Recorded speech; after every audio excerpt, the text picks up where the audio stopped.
محترم و حاضرین گرامی، ایک معاشرے کی اکائی ایک گھرانہ ہے، اور گھرانہ میاں بیوی سے مل کے بنتا ہے۔ جس طرح اسلام نے شوہر کے حقوق بیان کیے ہیں، اسی طرح اسلام نے بیوی کے بھی حقوق بیان کیے ہیں۔ جتنا حق شوہر کا بیوی پر ہے، اسی قدر بیوی کا حق بھی شوہر پر ہے۔ ان مواقعوں پر ماں باپ کے فضائل، دعائے مغفرت کے فضائل اور باقی فضائل تو بیان کیے ہی جاتے ہیں، لیکن اس طرح کی نشستوں میں بیویوں کے حقوق، گھر والوں کے حقوق، ان کی نمائندگی بھی ضرور ہونی چاہیے، کیونکہ اس حوالے سے ہمارا معاشرہ جو ہے وہ بہت زیادہ پسماندہ الخیال کیا جاتا ہے کہ حقوق نسواں خصوصی طور پر بیویوں کے حقوق کے حوالے سے تجاہل برتا جاتا ہے، غفلت برتی جاتی ہے۔ نبی مکرم صلی اللہ علیہ وسلم جو شریعت لے کر آئے ہیں، اس شریعت میں بیویوں کو بہت زیادہ مقام و مرتبہ حاصل ہے۔ قرآن کریم نے عورتوں کی فضیلت یوں بیان کی ہے کہ عورتوں کے ناموں پر قرآن نے سورتوں کے نام رکھے ہیں۔ سورۃ النساء قرآن کی چوتھی سورت ہے۔ نساء کا معنی ہے عورتیں، امراتن ایک عورت کو کہتے ہیں، اور جب جمع اس کی ہے تو وہ نساء آتی ہے۔ سورہ مریم سیدہ مریم کے نام پر، وہ بھی خاتون تھی، تو خواتین کا ذکر قرآن کریم نے کیا ہے، ان کی عظمت کو بھی اور ان کے حقوق کو بھی نبی علیہ السلام نے اپنی احادیث مطہرہ میں بیان کیا ہے۔ قرآن کریم کی جو آیت مبارکہ میں نے تلاوت کی، اس میں اللہ تعالیٰ فرماتا ہے، یا ایھا الناس اتقوا ربکم الذی خلقکم من نفس واحدۃ، اے لوگو اس رب سے ڈرو کہ جس نے تم کو ایک جان یعنی سیدنا آدم سے پیدا کیا، اور انہی سے ان کی بیوی کو بھی پیدا کیا۔ وخلق منہا زوجہا، اسی سے انہی کی مٹی سے سیدہ حوا کو پیدا کیا گیا، انہی کی اصل سے سیدہ حوا کو پیدا کیا گیا۔ وخلق منہما رجالا کثیرا ونساء، اسی سے اللہ نے بہت سارے مرد بھی پیدا کر دیے اور بہت ساری عورتیں بھی پیدا کر دی۔ یہ آیت مبارکہ عمومی طور پر خطبہ نکاح میں پڑھی جاتی ہے۔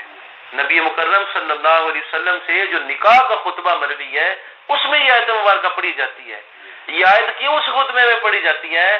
تاکہ میاں اور بیوی بننے والے جو افراد ہیں ان کو یہ علم ہو جائے کہ ہماری اصل ایک ہے، ہم دونوں کا مقام اللہ کی نظر میں ایک ہے، ہم میں اللہ تعالیٰ نے جو یہ رشتہ قائم کیا ہے، ہم نے اس کی پاسداری ہمیشہ کرتے رہنا ہے، اور اس رشتے کے جو فرائض ہیں ان کو ادا کرتے رہنا ہے، جو حقوق ہمارے ذمے ہیں ان کو ادا کرتے رہنا ہے۔ اس نظریہ کے تحت نبی علیہ السلام نے اس آیت مبارکہ کو خطبہ نکاح میں شامل کر دیا، اور مسنون خطبہ نکاح میں اس آیت مبارکہ کا پڑھا جانا ضروری سمجھا جاتا ہے۔ تو نبی مکرم صلی اللہ علیہ وسلم کی لائی ہوئی شریعت میں عورتوں کو خصوصی طور پر بیویوں کو بڑا مقام حاصل ہے۔ نبی علیہ الصلوۃ والتسلیم جہاں پر فضیلت کا معیار بیان کرتے ہیں، وہاں پر فرماتے ہیں خیرکم خیرکم لأہلہ، تم میں سے سب سے زیادہ بہتر وہ ہے جو تم میں سے اپنے گھر والوں کے لیے زیادہ بہتر ہے۔ نبی علیہ السلام کا اسوہ حسنہ دیکھیں کہ آپ علیہ السلام بیویوں کو کتنی اہمیت دیا کرتے تھے۔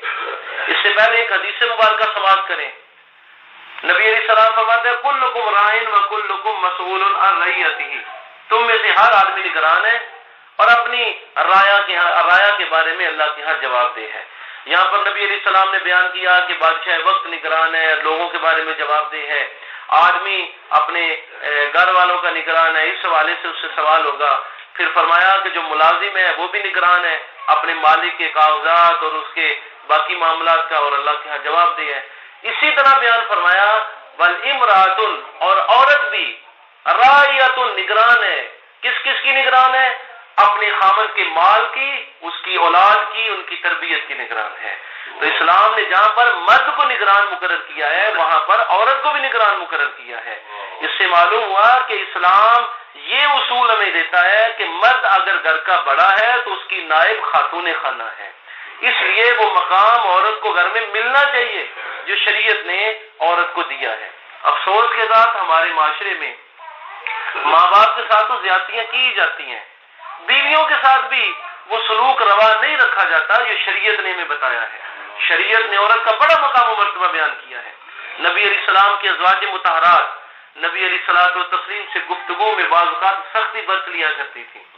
سیدنا عمر فاروق ایک دن گھر میں کوئی بات کر رہے تھے، بیوی بعد میں بول پڑی تو کہا کہ تم کو کب سے یہ نوبت آئی کہ تم میری بات میں بولنا تم نے شروع کر دیا؟ کب سے تم میں یہ ہمت آئی؟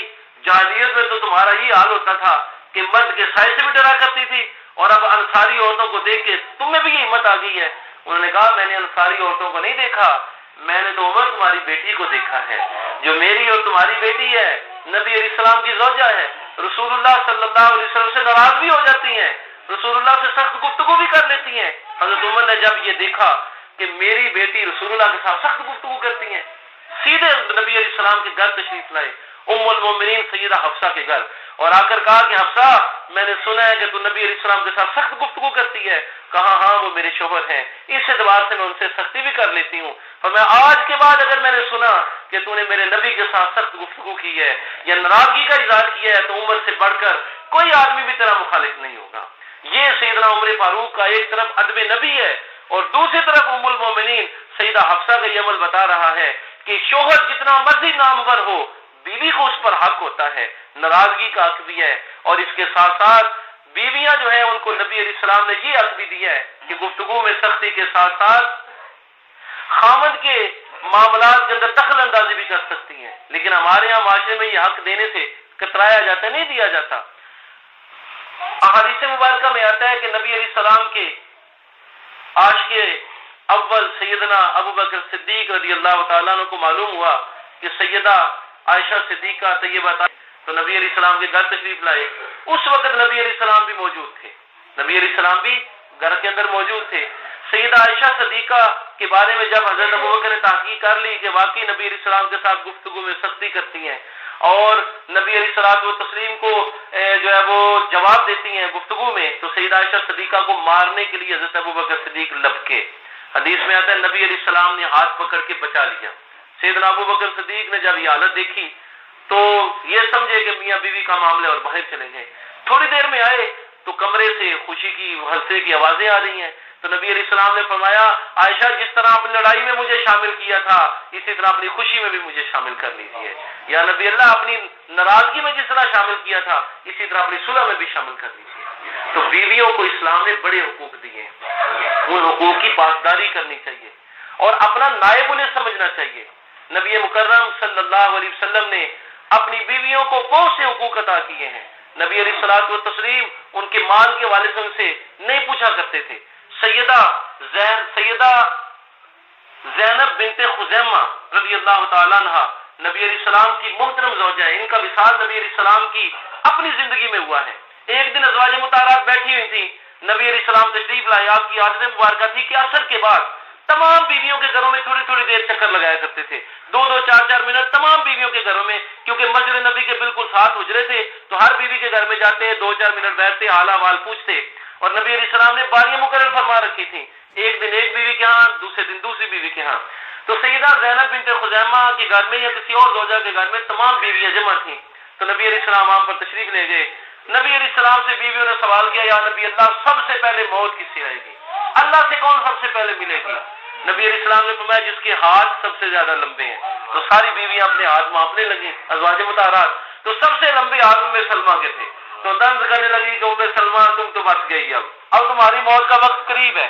لیکن جب سیدہ زینب بنت خزیمہ کا وصال سب سے پہلے ہوا، اس وقت بیویوں کو معلوم ہوا کہ نبی علیہ السلام کی لمبے ہاتھوں سے مراد ہاتھوں کا لمبا ہونا مراد نہیں تھا، بلکہ اس سے مراد صدقہ و خیرات کرنا تھا، اللہ کی راہ میں خرچ کرنا مراد تھا، کیونکہ ام المومنین سیدہ زینب بنت خزیمہ چمڑا اپنے گھر میں منگواتی، اس کو رنگتی، صاف کرتی، قابل استعمال کرتی اور پھر اس کی مشقیں بنا کر فروخت کرتی اور غرباء اور مساکین پر وہ رقم خرچ کر دیا کرتی تھی۔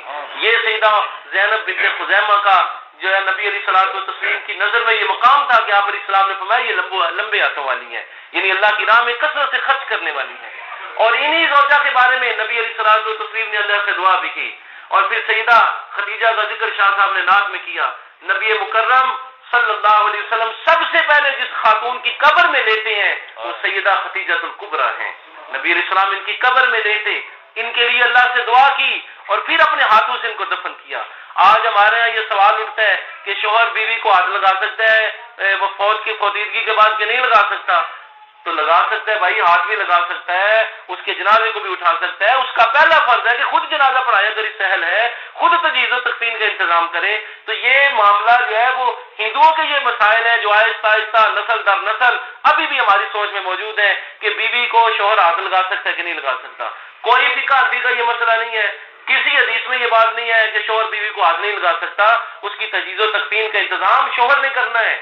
اور نبی مکرم صلی اللہ علیہ وسلم نے سیدہ خدیجہ الکبریٰ کا جنازہ خود اٹھایا ہے، خود اپنے ہاتھوں سے ان کی تدفین کی ہے. سیدہ زینب بنت خزیمہ کو نبی علیہ السلام نے خود دفن کیا ہے. تو نبی علیہ الصلوۃ والتسلیم نے بیویوں کو بڑے حقوق دیے ہیں. جاہلیت کے زمانہ میں جتنا ان کو دبایا گیا تھا نبی علیہ السلام نے اتنے زیادہ انہیں حقوق عطا فرما دیے. اور پھر بیویوں کا حصہ بھی مقرر کیا شوہر کی وراثت میں.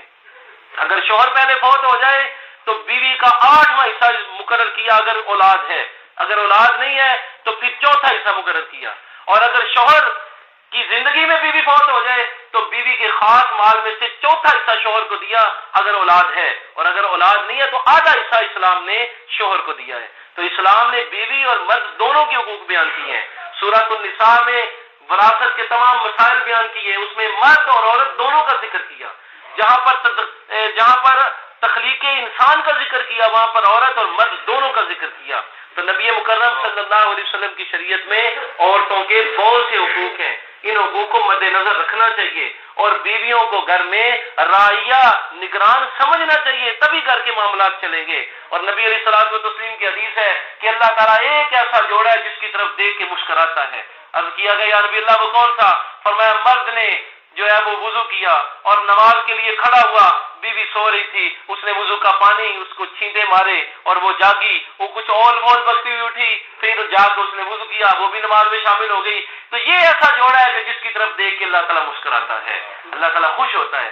تو شوہر کا یہی فرض نہیں ہے کہ صرف گھر کے معاملات کو پورا کرنا ہے اور اخراجات کو پورا کرنا ہے، یہ ذمہ داری بھی ہے کہ نیکی اور بدی کے والے سے بھی بیوی سے پوچھے، نیکی کی اس کو دعوت دے، اس کے اخلاق کو بہتر کرنے کی کوشش کرے. اور نبیوں نے اپنی بیویوں کے والد سے اللہ سے دعائیں کی ہیں. نبی کریم صلی اللہ علیہ وسلم خود کہا کرتے تھے اللہ میں ساری بیویوں میں توازن اور عدل کو برقرار رکھتا ہوں سوائے قلبی لگان کے، وہ میرے قبضے میں نہیں ہے. یعنی عائشہ صدیقہ کی طرف قلبی لگان ہے، وہ میرے قبضے میں نہیں ہے. اس حوالے سے مجھ سے نہ پوچھا جائے، حقوق کے حوالے سے میں سب کو برابر کا درجہ دیتا ہوں. تو نبی علیہ السلام فرماتے ہیں اللہ ایسے جوڑے کی طرف دیکھ کے خوش ہوتا ہے جو نماز پڑھتے ہیں میاں بیوی دونوں مل کے، چاہے وہ تہجد کی نماز ہو چاہے وہ نفلی نماز ہو. تو گھروں میں یہ ماحول کس نے پیدا کرنا ہے؟ شوہر کی اولین ذمہ داری ہے اور پھر اس کے بعد اس کی بیوی کی ذمہ داری ہے کہ اپنی اولاد کی اس طرح تربیت کرے کہ وہ دیندار ہوں. ہمارے معاشرے میں اولادیں دیندار کیوں نہیں ہو رہی؟ اس کی سب سے بڑی وجہ یہ ہے کہ والدین یعنی ہم خود دیندار نہیں ہیں. اگر ہمارے اندر دین کی طرف پیدا ہو جائے، دین کی لگن پیدا ہو جائے، ہمارے اندر یہ خواہش بیدار ہو جائے کہ ہم نے خود دیندار بننا ہے، اسلام کو سمجھنا ہے، احکامات اسلام پر عمل کرنا ہے، تو یقیناً اولاد پر بھی اس کا کچھ نہ کچھ اثر ضرور ہوتا ہے. خود نمازیں پڑھنے سے کچھ نہیں بنے گا، اپنی اولاد کو بھی نماز کی دعوت دیں. صرف ائمہ کرام کی ذمہ داری نہیں ہے یا خطباء کی ذمہ داری نہیں ہے وہ دعوت دیں. ہر آدمی خود اپنے گھر میں دعوت دے، اپنی اولاد کو نمازی بنانے کی کوشش کریں. خود 5 وقت کی، بیوی 1 وقت کی بھی نہیں. خود 5 وقت کی نمازیں پورا رمضان مہینہ اور گھر والے 1 نماز بھی نہیں اور 1 روزہ بھی نہیں. تو یہ کس کی صرف اپنے فرائض سے آپ نے جان جو ہے وہ اللہ کی بارگاہ میں آپ بری ذمہ ہو گئے، تو دوسروں کے والے سے کون جواب دے گا؟ گھر کا نگران مرد ہے، بیوی اس کی نائب ہے. ان دونوں سے گھر کے نظام کے حوالے سے اور اولاد کے حقوق اور فرائض کے حوالے سے پوچھا جائے گا کہ انہوں نے کتنی کوشش کی تھی اولاد کی تعلیم و تربیت کی. تو اس لیے صرف خود نماز پڑھنے پر توقف نہ کریں، اپنی اولاد کو بھی اس حوالے سے جو ہے وہ تربیت دیں. اور صرف نماز ہی کی نہیں، عقائد اسلام کی، ارکان اسلام کی، اخلاق کی، صلح کی اور آپس میں بغض اور عناد کو ختم کرنے کی، یہ والدین کی اہم ذمہ داری ہے. جو والدین یہ ذمہ داریاں ادا نہیں کرتے پھر جب بوڑھے ہو جاتے ہیں تو ان کا بھی کوئی پرسان حال نہیں ہوتا. تو پہلے اولاد کو اللہ اور اس کے رسول کے سامنے گردن خم کرنا سکھائیں، تو پھر اولاد یقیناً آپ کی بھی جو ہے وہ بات مانے گی اور آپ کی عزت و آبرو کا بھی خیال رکھے گی۔ تو اولاد کی ذمہ داری میاں اور بیوی دونوں پر عائد ہوتی ہے۔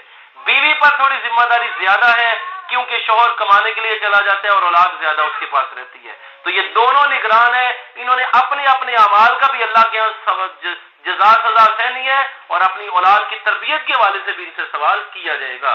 نبی مکرم صلی اللہ علیہ وسلم فرماتے ہیں 5 چیزوں کے جواب دیے بغیر انسان کی جان نہیں چھوٹے گی، ان میں سے ایک بات یہ بھی ہے کہ جو اس کے پاس علم تھا اس نے اس پر کہاں تک عمل کیا، اور عمل کرنے کا معنی یہ بھی ہے کہ خود کہاں تک عمل کیا اور دوسروں کو کتنی دعوت دی۔ اللہ سے دعا ہے ہمیں عمل کی توفیق مرحمت فرمائے، اور ایک خاندان میاں بیوی سے جو بنتے ہیں رب تعالی ہمارے تمام خاندانوں کو باعظمت بنانے کے ساتھ ساتھ دیندار بھی بنائے، اور اس رشتے کو دین کی بنیاد پر ہمیں جوڑنے کی توفیق مرحمت فرمائے۔